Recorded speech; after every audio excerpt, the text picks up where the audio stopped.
brought to you by Agilus Diagnostics.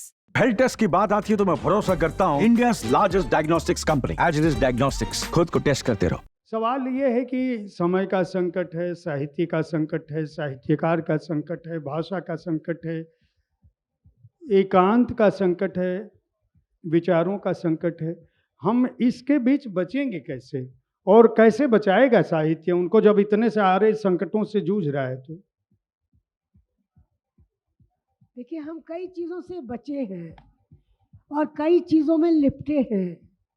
जैसे मुझे लगता है कि जो संकट की बात है उसमें सबसे बड़ा तो संकट आज ये है कि आज पूरा देश या पूरा समाज एक बाज़ार में तब्दील हो गया है। तो हमारी भाषा जो है वो भी बाज़ार से मिलती है हमको। हम लगातार या तो कुछ खरीद रहे हैं या कुछ बेच रहे हैं।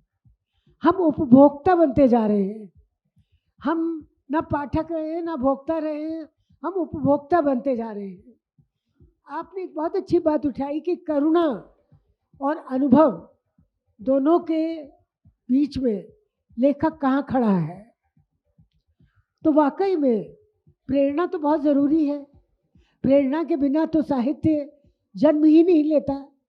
लेकिन आपको बताया कि लेखक ज़्यादा से ज़्यादा प्रेरणा से केवल शुरुआत कर सकता है। जब तक उसके पास अनुभव नहीं होंगे तब तक वो अपनी रचना को विस्तार नहीं दे सकता। कितने ही उदाहरण हमारे पास हैं। हम लोग की अपनी कहानियाँ अधूरी रह जाती हैं अगर केवल प्रेरणा के बल पर उनको चलाया जाए। सर्वेक्षण, अनुभव और ब्यौरे, उसमें विवरण, ये भी बहुत ज़रूरी चीज़ें हैं। और ये सब कहाँ से आती हैं? ये हम अखबार पढ़ते हैं, पत्रिकाएं पढ़ते हैं, समाचार सुनते हैं। तरह तरह के माध्यम हैं हमारे सामने और हम जीवन को देखते हैं। कितनी तरह के शेड्स हैं। अभी चंद्रकला जी ने बताया एक लड़की बिल्कुल अकेली है, अब वो अकेलेपन पर नहीं लिखना चाहती है। अब ये उसको उस अकेलेपन के गड्ढे में से निकाल रही है। तो आप ये देखिए, हमारे सामने मानव जीवन इतनी व्यापकता में फैला हुआ है और साथ ही इतनी जटिलता में फैला हुआ है कि लेखक कहाँ कहाँ से लेता है।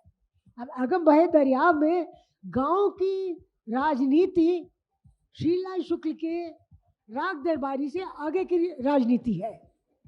न जाने कितनी दुर्भिसंधियाँ हैं। गांव में कितने सपने टूटते हैं, कितनी ज़मीन हथिया ली जाती है, कितने लोगों के साथ अन्याय हो जाता है। ये बिल्कुल एक अलग किस्म का संसार है। आप ये देखिए, हमारे देश में बहुत किस्म के तबके हैं, इलाके हैं। हम शहर में रहते हैं और एक छोटा सा गांव अपने अंदर लेके घूमते हैं क्योंकि हम सब किसी न किसी कस्बे से आए हैं, किसी किसी गांव से आए हैं। तो आप ये देखिए कि हमारे पास अनुभव जो है वो बड़ी गुंजलक में आते हैं। वो लगातार उसमें तरह तरह की संवेदनाएं मिली हुई होती हैं। केवल करुणा से काम नहीं चलता हमारा, उसमें हमें बहुत सारे सोच विचार लगाना पड़ता है अपना। और साथ ही साथ हम जो देखते हैं और जो दूसरों को देखते हैं उससे हम कितना कुछ सीख लेते हैं। एक लेखक के सामने संकट यही है, उसे ये पहचानना है कि इनमें से कौन सी बातें ज़रूरी हैं और कौन सी बातें नहीं। अभी मैंने रात को मुराकामी जी की एक कहानी पढ़ी बंदर के बारे में, शिनिगावा का बंदर, और मुझे लगा कि वाकई में आज हालत ये है, जो लोग पालतू कुत्ते अपने यहाँ रखते हैं जान से ज़्यादा उन्हें प्यार करते हैं। कोई बिल्ली को प्यार करता है, हेमिंगवे बिल्ली को गोदी में रखते थे। और कहाँ ये है कि लोग मनुष्य को प्यार नहीं करते हैं। मनुष्य भूखे मर जाते हैं आपके दरवाजे पर और आप बिल्ली और कुत्ते में अपनी सारी संवेदना और करुणा डाल देते हैं। वो भी एक किस्म का अस्वाभाविक किस्म का मुझे लगता है कि विकास है। तरह तरह की चीज़ें हैं। आज वस्तु को लोग ज़्यादा प्रेम करते हैं, व्यक्ति को कम। मुझे लगता है कि साहित्यकार के सामने ये बहुत बड़ा संकट है।